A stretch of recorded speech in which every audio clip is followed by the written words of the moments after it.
Our topic today is leading with influence. Now, do you consider yourself a leader? Most people would say, no, I don't have a leadership position. Well, if we think about it differently, we are all leaders. We all influence people at some point in our lives. So how can we do this on purpose instead of by accident? You know, there is that common myth that leaders are born and not made. And again, this is a myth. Leaders are born and not made. Again, a myth. Leadership is a skill you can develop, and just like any other muscle, it gets stronger as you use it. Most people would say, I'm not a leader. I don't have that position. Or maybe you've just moved into a position where you are in a role, a leadership role. Maybe that's a manager, a supervisor. Maybe you're starting your own business, and guess what? You're in charge. We have that opportunity to build our leadership. Now, leadership is defined as a process where an individual influences a group of people to accomplish a task or goal that that group of people desires. Interestingly enough, it's not about what the leader desires, it's about what the group desires. Now, influence is subtle, but yet powerful. In order to get someone to do a task, you're going to get them to do a task, but you can't get them to do their best without having that influence. There has to be some motivation there. Now, leadership addresses tasks, while influence addresses attitudes and awareness. So leadership really is a soft skill. And you may think, well, I have the role and I have to do these things. Yes, that's part of leadership as well, but the influence part is that attitude and awareness of those attitudes. Influence is an essential leadership skill. It's hard to get stuff done if you can't influence people. You can tell them what to do. They may do it, but are they going to do it well? And are they going to do it the way that it needs to be done? Now, to influence, we need to have an impact on attitudes, behaviors, opinions, choices, all of these things with other people. Now, this is not to be confused with power or control. This is influence, not power or control. Now, this is not about manipulating other people to get your way. It's not. Influence is about working with other people and collaborating. In a nutshell, leadership is not about telling others what to do. Leadership is about inspiring other people to do what needs to be done. Leadership and influence coming together. Now, the ability to influence is based on trust. I don't know about you, but I don't let anybody influence me unless I have a level of trust for them. And the amount of influence they have really depends on the level of trust that I have with that person. Now, our influence expands as the level of trust expands, as I just mentioned. And influence and leadership starts with credibility. So how do we build this credibility? If you've read any of Stephen Covey's books, his most famous one is The 7 Habits of Highly Successful People. He's got quite a few others out there. He has a book called The Speed of Trust. And in this book, he talks about the foundational elements that are necessary for trust. Now, these foundational elements start with integrity. And integrity is being honest, following through with what you say that you're going to do. Next, he talks about intent. And this is how we build that credibility and that trust. Intent is assuring that the motives are clearly understood. Why are we doing what are we doing? Why are you doing, or why are you asking for what you're asking for? Part of credibility is capabilities. Capabilities is having the knowledge and ability and education to be able to perform your job well. This is part of credibility too. Hard to be credible if you're constantly messing things up. And then that leads to lack of influence and lack of trust. Finally, with credibility, we look at results. Do we accomplish things? What is our track record? Are we following through? All of these things build that credibility. With the build of credibility, we build our trust, which then builds our influence. Couple things to ask yourself about credibility. Number one, do I trust myself? Good question. Do I trust myself? Second question is, am I someone that others can trust? So when we're thinking about credibility, I would encourage you to ask yourself those two questions. Do I trust myself? And am I someone that other people can trust? When we're talking about leadership and influence and leading with influence, we need to embrace our relationships. Yes, this is about the other people out there too. Embrace your relationships. A way to do this and build great relationships and great connections is by understanding how people think.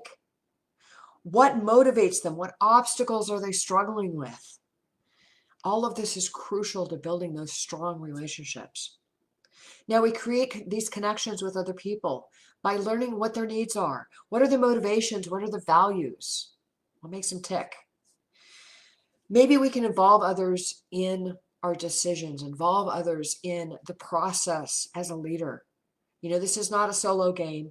Leadership means having a team and having other people that you are influencing. When people believe that you're open to their suggestions and you're actively listening to them, and they believe that they have been heard, that helps build that relationship as well. You'll find that they'll work harder. Even if they don't agree with your direction and your decision, they're still going to work harder to be able to reach that ultimate goal because you've built that relationship with them. You have that influence. Another way to lead with influence is to manage expectations and accountability. This is a big one. When you expect people to commit, we need to clearly define what our expectations are. It's hard for someone to make a commitment if they're not sure what they're committing to. Maybe team members will appreciate that positive vision. Give them a vision, give them something to rally around and a way to go and a direction and a goal. You can practice follow through. This is another way to build those expectations and accountability is follow through. Maybe you have some daily challenges. Maybe you have some things that you said, hey, I'm going to get this done by this time. Build that accountability and build that trust that you will indeed get those things done by that time and you have clear communication. Another way to build expectations and accountability is empower your team members to resolve things on their own. Let them make their own decisions. Now, obviously within the framework of what needs to happen. However, give them some space. Don't micromanage. I know that can be a tough thing, especially as a new manager, and that lessens our influence. Another thing that is vitally important to leadership and influence is resolving conflicts quickly. I was having a conversation with a friend of mine the other day, and he was talking to me about conflict resolution and saying, there's not a lot of information out there. There's not a lot of classes that give people really solid tools for conflict resolution. Now, conflict resolution means resolving conflicts and maintaining influence and gaining trust. If you can resolve them quickly, man, you just leveled up. When we're talking about resolving conflict, one of the things we can do is stand up for our team members when they're being given an unreasonable request. Back them up. This is one way of resolving that conflict. Also, facilitate, don't dictate. So when we're facilitating, we're creating opportunities for people to feel comfortable, to feel heard. We're not dictating, well, here's how it has to be. Here's what needs to happen. Here's how you have to do it. That's dictating. Facilitating would be letting them explore what's going to work best for them. How does that fit in with the overall vision for the company? Now, when we're leading with influence, we can delegate more easily. Being able to delegate takes away from having to be in complete control. And when you have leaders that let go and delegate, really good things happen. You would be amazed at how much your teammates and your peers will step up and take charge and be motivated, that internal motivation when you're delegating. They get that opportunity to take on different opportunities and different challenges that they might not necessarily have done. And you're giving them the support to be able to do that. And you're building that influence. You give them an opportunity to improve their skills. What a powerful gift that you can give your teammates through leadership and through influence to be able to build those skills, help them become a better person and provide more value to the company. When your teammates feel like they're being trusted, they're more likely to get that job done. And being able to delegate those tasks really helps your teammates feel like they're being trusted. As we're wrapping up with influence and leadership, be open to influence. This is not a one-way street. as a leader. We're not just influencing other people. We need to be open to influence ourselves as well. It's given and it's received. So as a leader, how do we receive influence?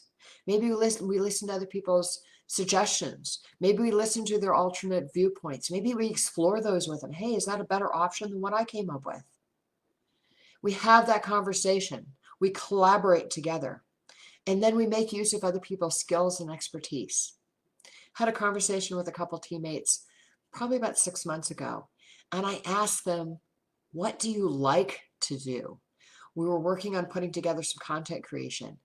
And I had been managing it most of it on my own because we didn't have the people. And I had 2 new people. And I asked these ladies, what do you like to do?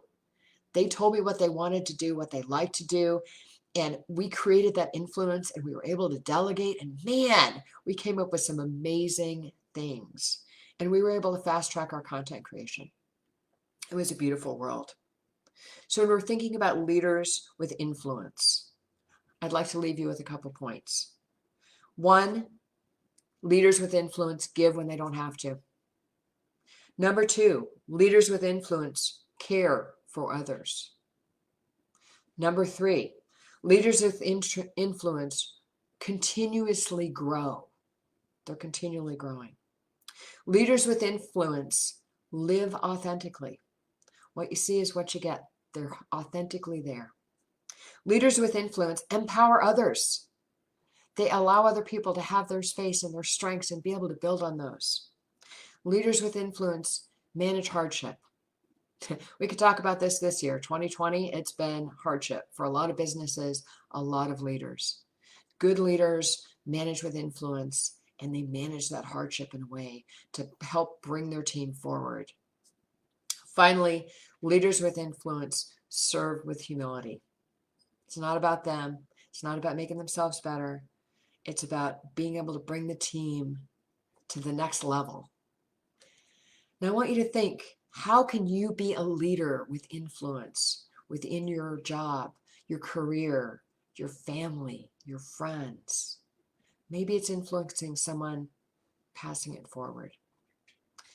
We influence more than we know. And as leaders, and all of us are leaders, we have the opportunity to change the world.